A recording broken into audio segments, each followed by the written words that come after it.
Welcome to another episode of Plastic Surgery Uncensored. I'm your host, Dr. Rahban, and do we have a fantastic episode for you? What makes it fantastic is A, the subject matter, and B, our guest, the famous Anthony Barcelo.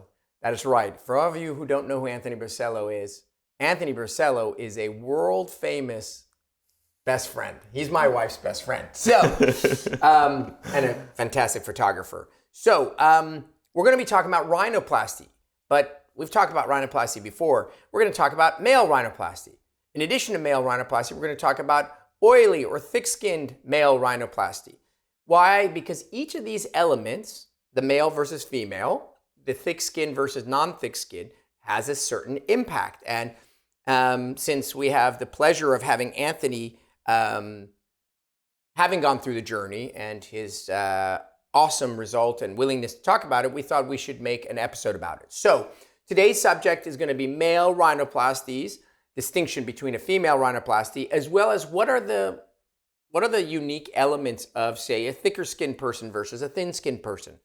Welcome to the show, Anthony. Well, thank you so much for having me. And by famous, I should say my name is printed in size 4 font on the page 300 of the LA Times. There you have it. So you're famous and infamous, and you're the man.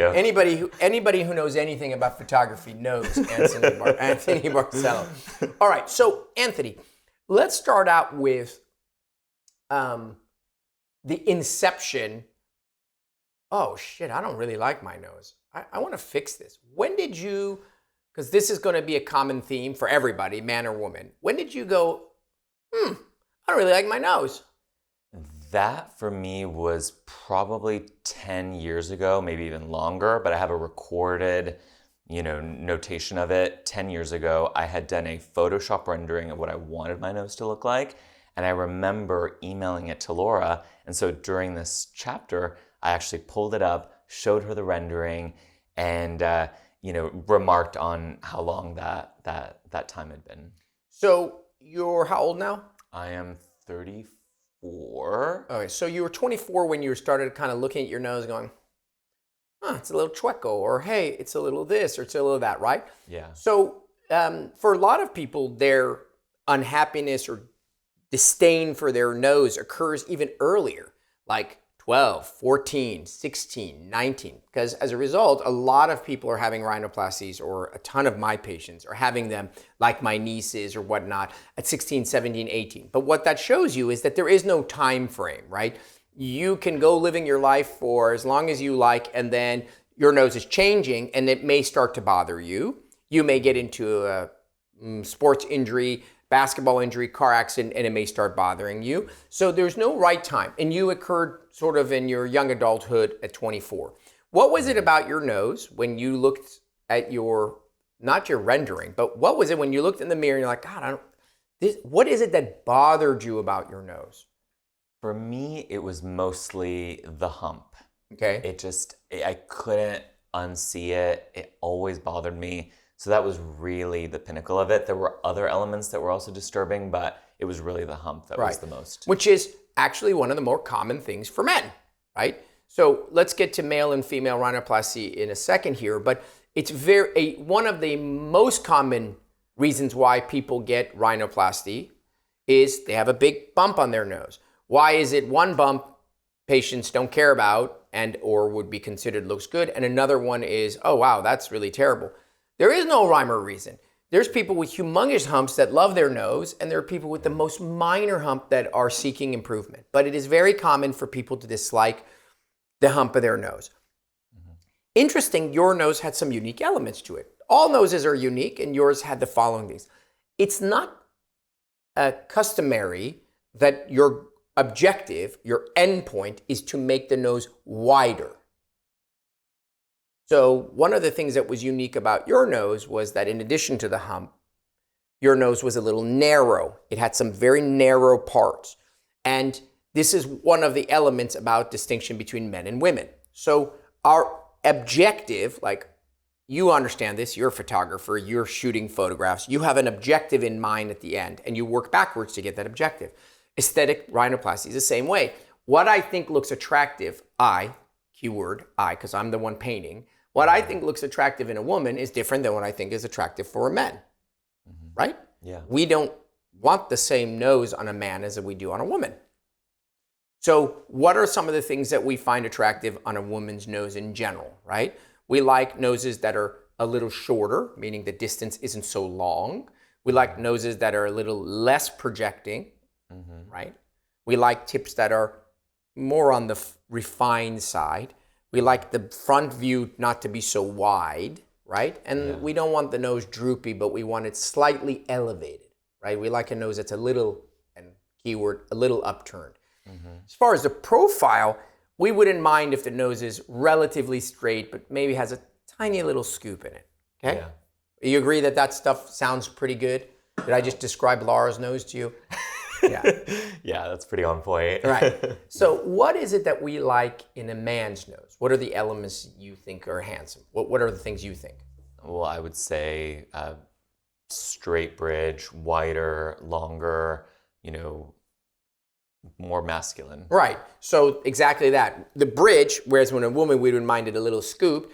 In a man, I'm pretty dogmatic that I want the nose relatively straight. I'm not really a big fan of any scooping in a male nose. When it comes to the rotation, droopy tip, I have neutral tip, and then I have rotated tip. In a man, I want a neutral tip. I don't want the tip rotated. I don't want it pointing upwards, right? Yeah. When it comes to the front view, I don't want it big and wide, but I also don't want it super refined. That means the bone part, I don't want really narrow, and the tip, I don't want really tiny, right? Yeah. So those are distinctly different than the female nose. As a result, your surgeon should be approaching it differently, right? And one of the things that was unique about your nose is that your nose, which is uncommon because most male noses start out really wide, right? Like my nose is wider, right? Your nose started out narrower. So one of the key things that we discussed was I was going to widen your nose rather than narrow your nose.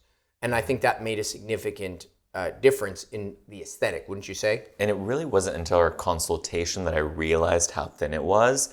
I was always so transfixed on just the hump that once you sort of pointed out that it was really narrow, it made me realize that also needs to get addressed. Right, and that's the purpose of a good consult, right? You should go into a consult with I think A, B, and C.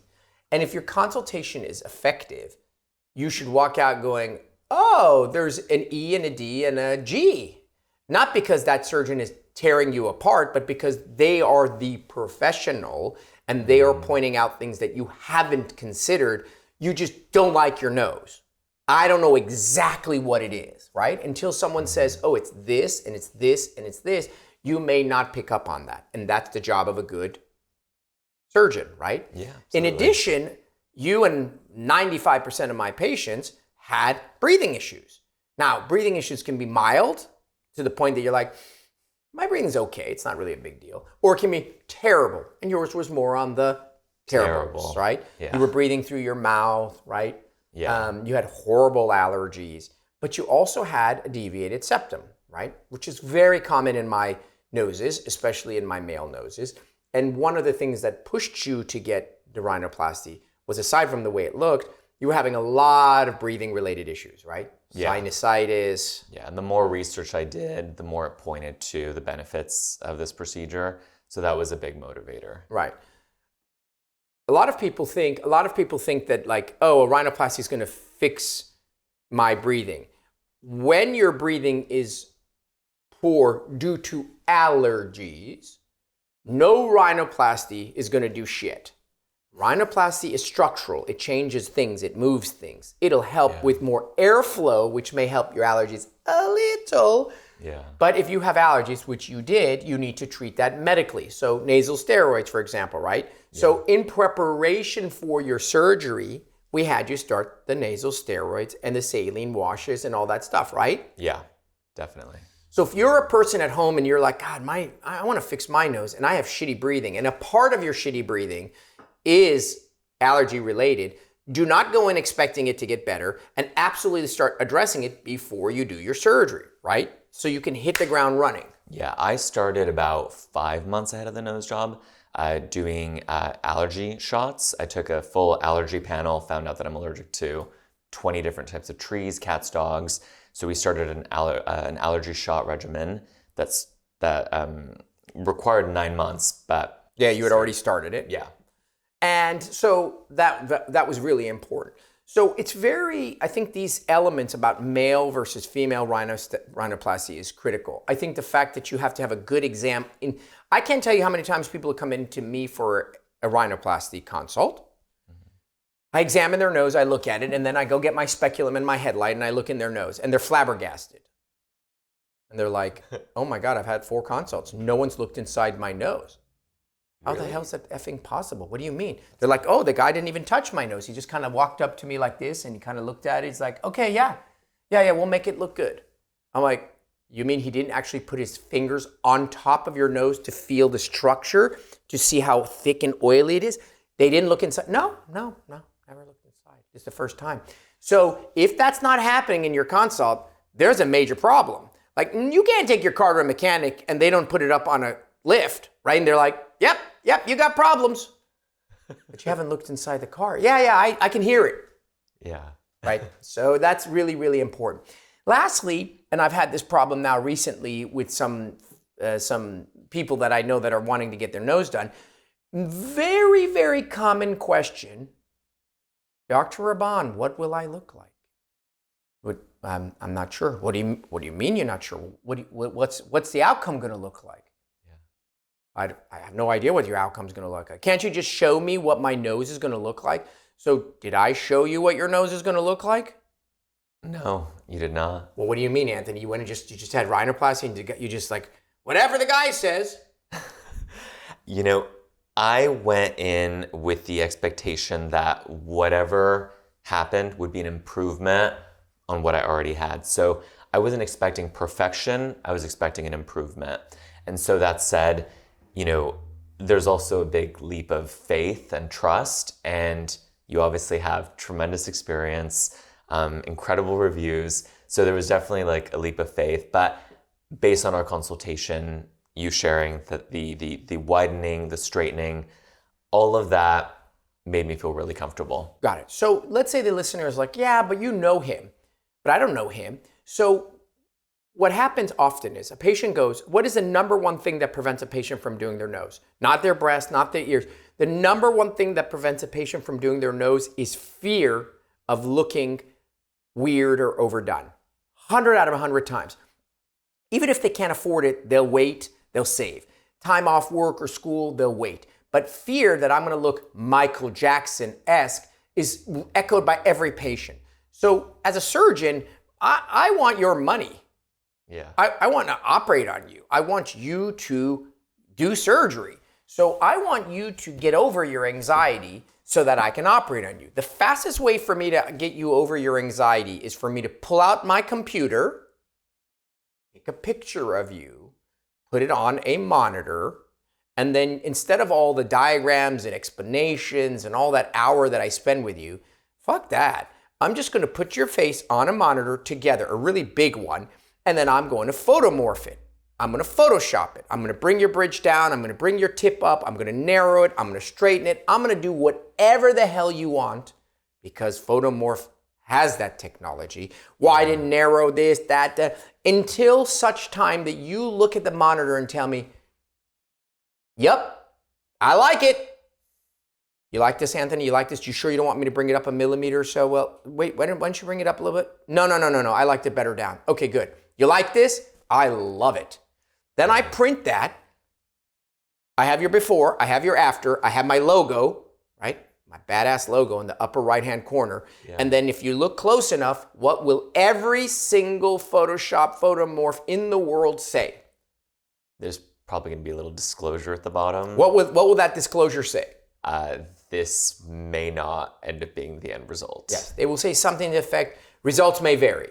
Results may vary. Okay, so as a smart person, you don't need to be a lawyer, what does that mean to you if you really say results may vary? What does it mean? That means that it's not going to be exactly what is presented. It's Correct. going to be a variation of it. It's going to be a variation of it. Yeah. Fair enough, it may be kind of, sort of, but it's definitely not this image. So tomorrow you jump online, you go to Amazon, you're about to buy a blue scarf. You put it in your cart, you're about to click buy, and then you read a little disclosure at the bottom of that image, and it says the scarf you may receive may not be this one. Okay? Yeah. Understand? Yeah. Well, what will I get? I don't know, it may be blue, it may be orange, it may be a little longer, but it'll look something like this. Would you buy the scarf? Probably No. not. No, you wouldn't. You wouldn't buy it because you're not going to buy something that you don't know is going to be there. So why does it work for your nose and not for your Amazon cart? Because at the end of the day, patients are so frightful that their nose is going to look overturned or too narrowed or pinched or whatever, that they want to see some variation of their nose and they'll buy into it. And I know that, and that mitigates your anxiety and allows me to book the surgery. So while many surgeons use it, it's fine, and many patients request it, which is fine, I personally think it's misleading, and I personally think it's disingenuous. And I personally don't use it. Now you go to my gallery and you start to look for male noses, and there are none. Then yes, you have every right to be reticent. You have every right to be like, oh, you want me to just take your word for it? But since there are many examples of Latinos and Blacks and Asians and Middle Easterners, and when you look at women and you look young girls, since we have hundreds of iterations from which you see real people and real results, I think that's more accurate than these Photoshops. It's personal for me, and therefore I don't do it. So you weren't even sure necessarily what your nose would look like, but you and I discussed the principles. We said your nose would be straightish. What is it now? Straight. We said your tip would be narrower, but not pinched. What is it now? Right now it's great. Right. I said I would widen your bridge. What is it? It's wider. I said I would rotate your tip to where it would be a little bit elevated and neutralized, but not piggy. Where is it now? It's exactly there. Okay, so it's some variation of what we discussed, correct? Yeah. And then I said that I would improve your breathing by doing a septoplasty and a turbinate reduction, and I said that it would probably improve your breathing to a certain percentage, but not make it perfect. How's that going for you? It's been an incredible improvement. Right? So if I tell you these are the things to expect and then I deliver those things, then it's what you said, which is I expected it to be in the realm of, and you have to be reasonable if you want to have a rhinoplasty. Yeah. Otherwise, don't bother. I would never do my nose, ever, because I'm such a specific person that I would never be able to get over it. Yeah. Okay? So we're going to take a quick break, okay, and then we're going to come back and we're going to talk about two things. We're going to talk about one thing, which is the aftermath. Yeah. Right? The aftermath, both in terms of the recovery, how was my recovery, and then I want to know the most important thing. Okay. Which is my life aftermath. I happen to know you intimately, so I get to hear it all the time. Someone didn't even recognize me. What the hell? I mean, everyone is like, oh my God, no one's going to recognize me. I'm going to lose my ethnicity. It's all nonsense. If it's done well, it's going to be amazing. So we're going to come back and you're going to share some of those stories. Sounds good? Perfect. Let's do it. We'll be right back with the second half of Plastic Surgery Uncensored.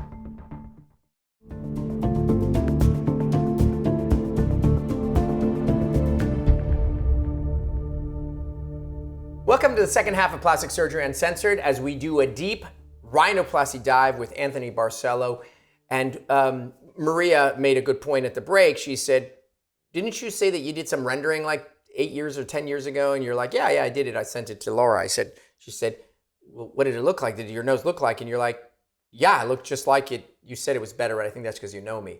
Here it is. This is. I mean, I don't know if the viewer can see it, but definitely if you're listening, you're going to be frustrated because you're going to be like, what the hell? But at any rate, just take my word for it. My nose looks better. All right. Anyways, so let's go back to the second half. So the second half is about the recovery.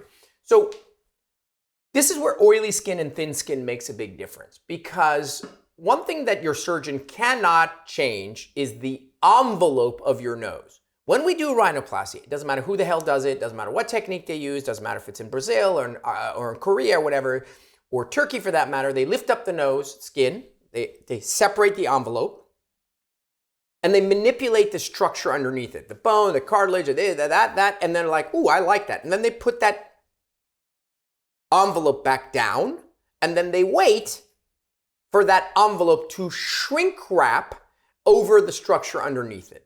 And while it does that, there's scar tissue and it heals and takes, as I have said on many occasions, 2, 3, 4, 5 years for that nose to keep shrink wrapping, okay? But the initial phase, that swelling that's like, oh shit, that varies from person to person. And it turns out the thicker, the oilier your skin, the more that initial swelling is more voracious.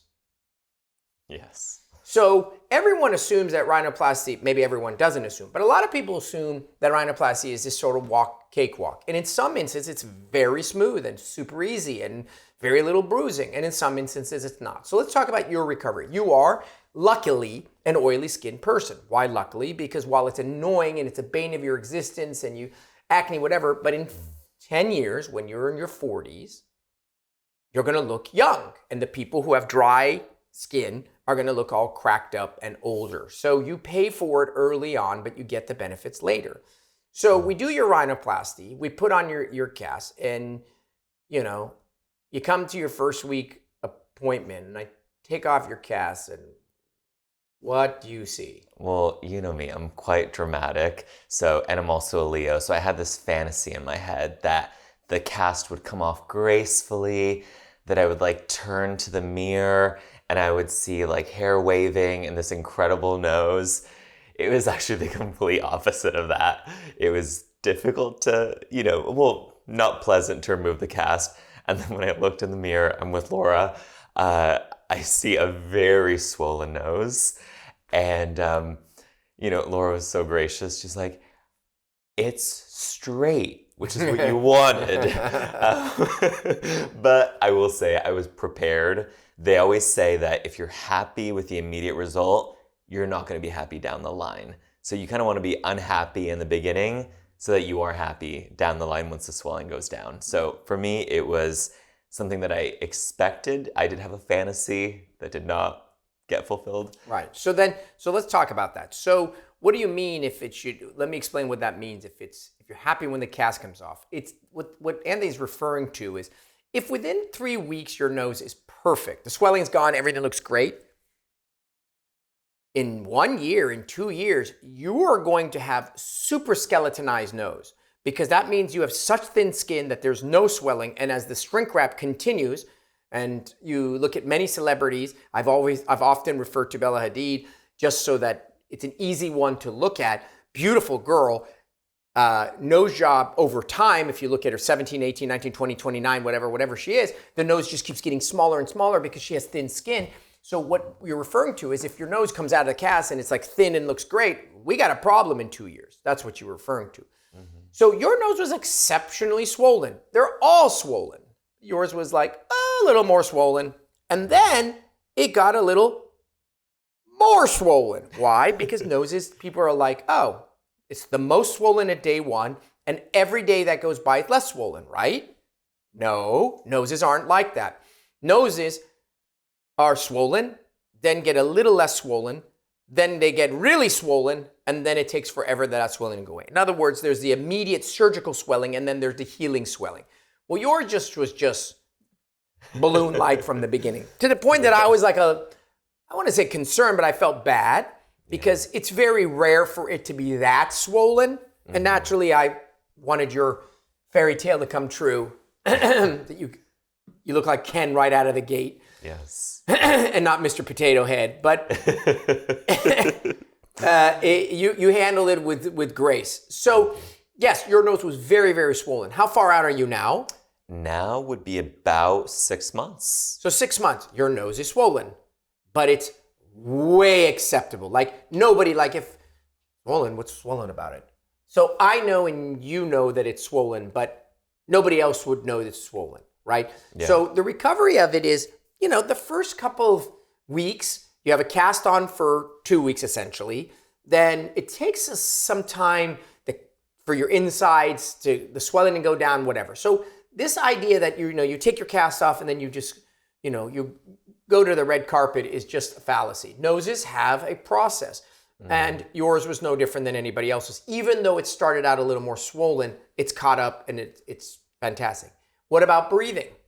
The breathing has been incredible. So before the surgery, I was on steroid inhalers.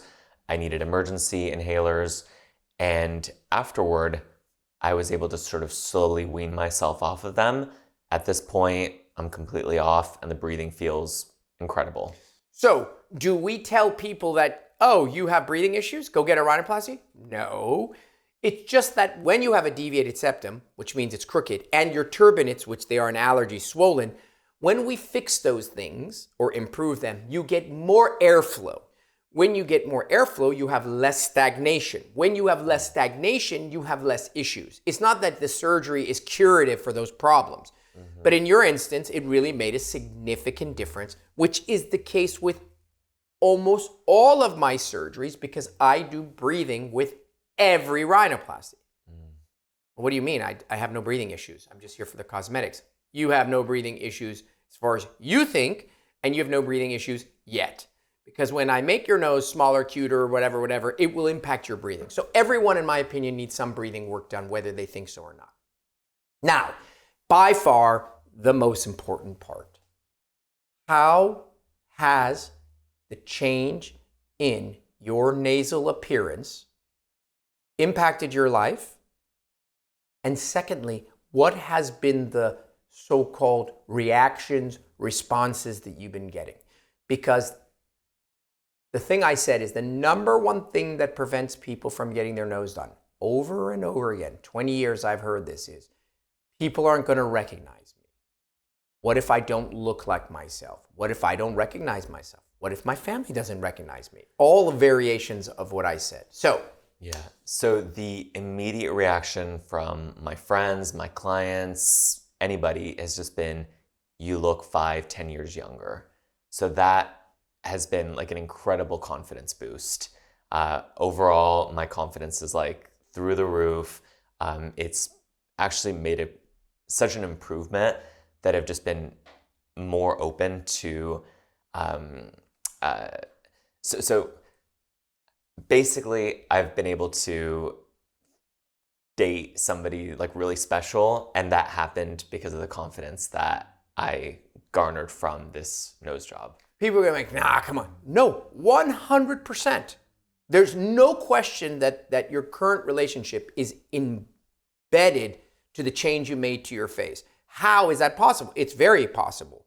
You have a gnarly mole on your forehead. As a result of a gnarly mole on your forehead, you are a little shy, you don't get eye contact, you disvalue your own looks and etc., and therefore you're unable to engage at that level of interpersonal relationships as you like. You get the mole removed, you're like, oh wow, I look way better. Boom, you are now getting eye contact, you're more confident, and as a result, you open yourself up to new opportunities. It's not that the person who you're dating or you're out with says, oh, I think you're handsome or whatever. That's not the issue. The issue is you think you are more handsome. Yeah, like the confidence change has been tremendous. So that's massive. The second, and the thing you kept saying to me is because as a result, a few things change. A, you did your nose. B, you sort of started wearing contacts. And so then reality is that you're telling me, and you told me this, like, I can't tell you how many times people walk by me and I'm like, hey, Jeff, I'm so sorry, do I know you? You're like, yeah, Anthony Barcelo. So give me an example of that one where you're like, I don't even understand. People are just like, they're like, what? My God, I mean, just the other day I was in the Palisades Village and I had worked with this client 2 months prior to my nose job. I run into him and he's like beyond perplexed and confused at who I am. He's like, you were the furniture gallery. And I'm like, no, you're a photographer from Anthony, oh my God, I didn't recognize you. You look like 5 years younger, 10 years younger. So I've had a few experiences like that, all positive. And then simultaneously, so people are like, well, shit, I don't want anyone not to recognize me. It's not a recognize me because I look like a weirdo recognize me. It's not a recognize me because you look so much better than you used to. And then on the flip side, there's people you probably know that are like, wouldn't even know that you had it done. Like, that like friends or family, 90% of my patients are like, I was a little disappointed, Dr. Rahban. What are you disappointed? I'm like, I went and saw my parents for Thanksgiving and they didn't even, I didn't tell them because I wanted to see their reaction. And like, they didn't even bring it up. They're like, never mention it to me. How's that even possible? Look how much different my nose looks. And that's how it works. Oh yeah, the reaction from my mom was definitely, it was an incredible improvement, but she did not want to take credit for the old nose. So she tells me, she's like, honey, did you have like a drunken fall during your college days where you broke your nose? Like, this just doesn't make any sense. This isn't coming from my genetics. Yeah. So then I pulled up the old photos from like childhood and she's like, well, yes, it was from my genetics and I apologize, but glad we got it fixed. Yeah, definitely. So I think the key at the end of the day for all aesthetic procedures, this is no different. All of what we talked about is great, but the goal is, as a person, as a human, I want to engage life with my best suit on, right? So if you walk up and you go to a party in your pajamas, same person, same life experiences, same confidence level, you walk in with your pajamas versus you put on a kick-ass Tom Ford tuxedo, you cannot tell me that when you walk in with your tuxedo, you are not a million times more present, more confident, more engaging, more charming than when you walk in with your pajamas, when everything else is the same. So if that's the way you feel with a suit, just imagine the way you feel with a different feature like a nose or some other thing. Of course it's going to be empowering. Yeah. And you're living proof. Yeah, and back to your point about the contact lenses. So when we first met, you had pointed to my really dark frames, and subconsciously I was hiding. So I got a little bit more confidence, started wearing sort of thinner frames. Sure.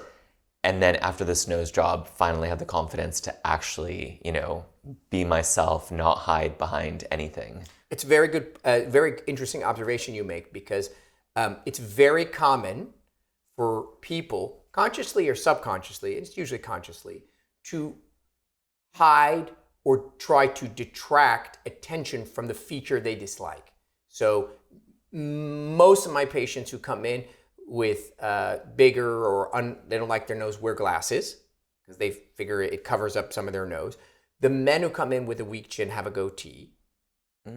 Interestingly enough, women who come in and don't like, let's say, their breasts have pierced it, which is so fascinating. And I've asked 100 women who've pierced their nipples when they come in for a breast aug if they did it because they thought, and they're like, yeah, I thought it would just kind of make it not noticeable, which is ironic because it's like, to me, it just makes it even more noticeable. But not the point. The point being is that it's very common. And it's great to see that as a result of the surgery, you're now out in the open. Your whole face is exposed. And why not? You have a very handsome face, and it's great that this has allowed that. So it makes me grateful that you are a beneficiary of the power of good aesthetic work.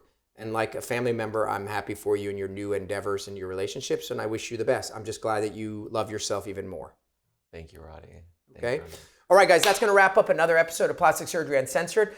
As always, the departing two requests. One, if you love the show, you think it's interesting or fascinating, share it with the people you love, because at the end of the day, we've discussed this on 100 occasions. You have no idea who's going to come back and show up and be like, what happened to your nose? Oh, I went and had it done in Ecuador. Why didn't you tell me? Oh, I didn't know you were gonna have it done. So share the show with everyone that you love and you care about. And the other is, if you like the show, write something nice. Go share a positive comment. The staff and everyone that works here really works hard to create content that's of use, and it boosts their enthusiasm, and more importantly, it helps us rise up in the ranking of podcasts so more people find out about this fantastic show.